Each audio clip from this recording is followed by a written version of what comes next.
And I will go straight to the Stranger Things. How much of Vecna was like real-life prosthetics and how much was CGI?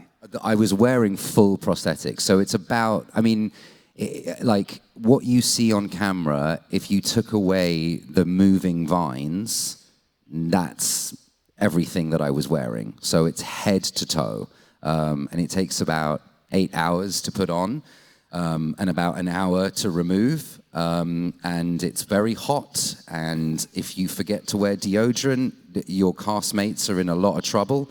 As, you know, bless her, Sadie's never spoken about it, but I remember doing that epic scene where she runs away to Kate Bush, and I'm like this over her, and like after a take, I was like, oh man, I smell so bad, like I'm so sorry. So maybe like half of that look of disgust that she has, or fear, is very real. But Vecna must definitely smell, you know, that was just adding to the reality of the scene, I guess. Yeah, fleshy. Fleshy. I nearly said fishy. Well, how much did that help? Because usually nowadays they do everything with CGI. But I guess it must help tremendously to the actors if there's a really scary person. What was your first reaction when you saw yourself, and what was the reaction of the cast? So I was fortunate enough to see Vecna before it was painted, and I tried it on, and I just remember feeling so in love with what I was doing. There's actually a clip of me saying, "Oh Barry, I'm in love." Yeah, the gate, it just adds presence. It adds a lot of presence. And Millie, the first time she saw it, was absolutely terrified and burst into tears because she just expected me to be in a green suit. So you're right. You know, it adds a lot of weight to the performance, and it helped. Like, did you offer to give her a comforting hug? I helped her down. She was like strung up, so I just like I think I went down on one knee and told her she could put her legs on my knee, and I held my hand out, and she just lowered herself down from a position, and I think it was at that moment she realized that I was in there, and also she smelled cigarettes on me. I'm a smoker, so she was like, "Oh, there's Jamie," and I was like, "Oh, that's nice." So Vecna smells fleshy and cigarette-y. Yeah. That's my dichotomy. Yeah. No, I had this image in my head how you are hugging with that big hand of yours, like Millie, like, "Don't worry, it's me, everything's gonna be okay." I formed a real bond with Millie, and she was here, and the moment I started talking as Henry, she turned around and she looked at me in the eyes, and it was like there was this trust that was between us. And I just knew, I'm going to cry. I just knew that it was on, you know? I knew that it would happen. I knew it was going to be great. I knew it was going to be beautiful. And that's just the kind of person that she is, you know? So any time I get to work with Mills, it's fire. Like, it's just like, it goes. It's on, man. So I think what I've loved about Stranger Things, you know, from a fan perspective and from working on it, is that every season just gets bigger. It's like from season 1 to season 4, it just like grows exponentially, and it just gets wilder and more expensive. And you know, we've done some pretty wild things for season 5. There are definitely like times when I walked onto a set and I'd be like, okay, all right, this is what we're up to today, is it? Sick, let's go. It's a beautiful end to an amazing story. I just remember almost having this like level of dissociation because I'd thought about this scene that we were going to do for the camera test, and it was a scene with Sadie. No, it was Chrissy. I think it was the Chrissy scene. And I thought about how I was going to touch the other actor. And there's people talking to me, and I'm hearing them, and I'm interacting with them, but that laser focus is just on. so that when I got out onto the stage where the cameras were, I was like, I know exactly what I'm going to do. And I know Matt and Ross were really worried. They were like, is this going to work? Like, how's the voice going to play out? Like, how's the movement going to be of the whole thing?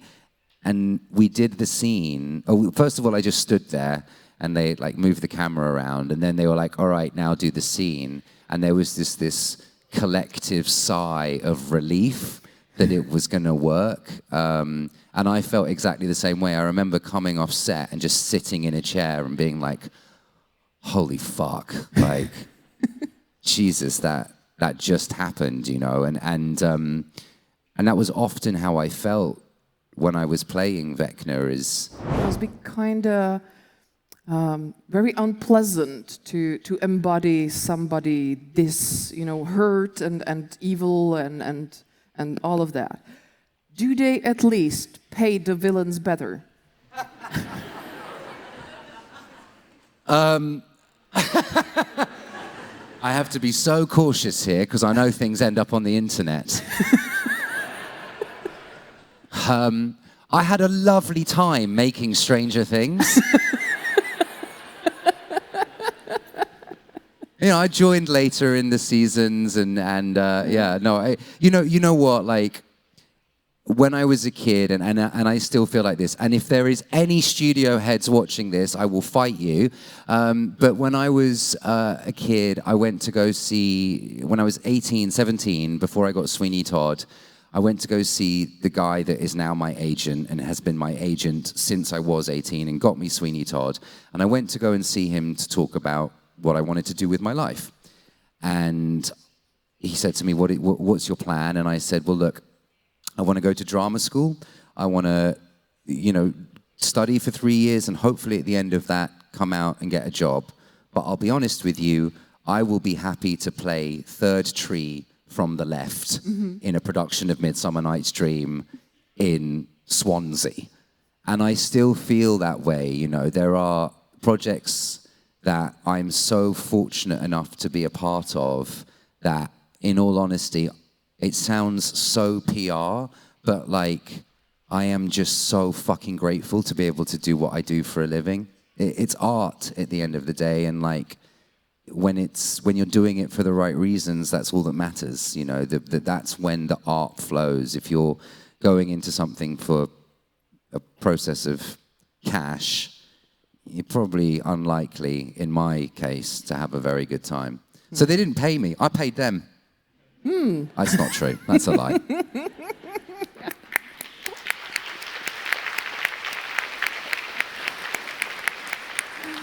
Well, you already said it took like 8 hours to become Vecna.